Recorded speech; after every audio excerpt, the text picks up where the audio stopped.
The magical insulin pump.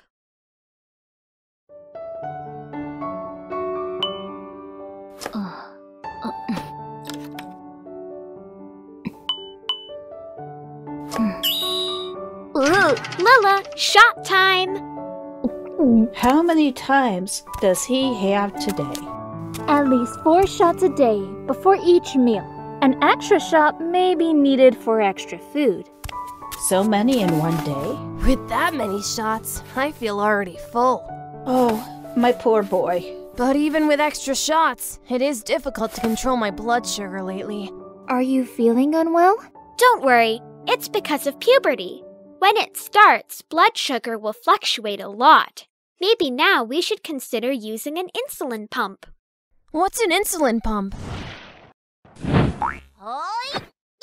Some feel that insulin injections are painful, tedious, and difficult to adhere to. They may also feel that it's difficult to flexibly adjust the insulin dosage.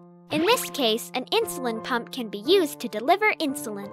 A pump injected into the subcutaneous layer can deliver insulin continuously. It uses artificial intelligence to control the infusion of insulin. The infusion is made up of 2 parts, basal and bolus. Wait a second, I'm lost. What are basal and bolus?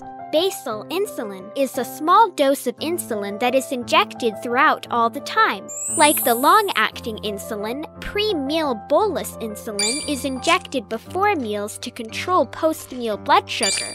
Like the rapid-acting insulin before every meal. Will his blood sugar stabilize with an insulin pump? When used correctly, an insulin pump can greatly help stabilize blood sugar. Its biggest advantage is that you can set different basal rates in different time periods according to blood sugar changes. It's also possible to adjust infusion modes of pre-meal bolus according to dietary changes to better control post-meal blood sugar.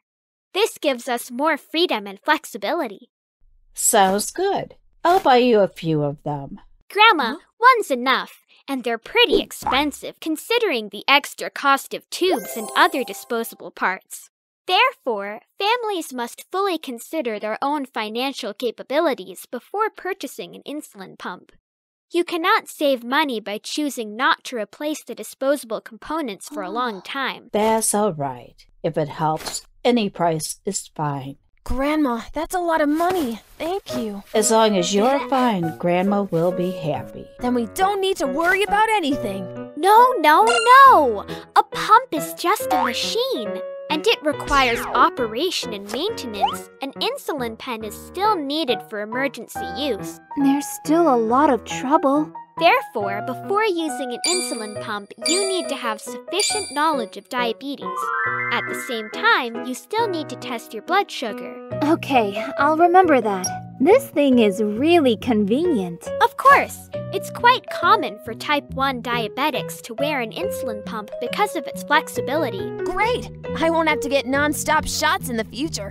Why didn't you tell me earlier, Sugar Up? What was that? I can't hear you! Low battery!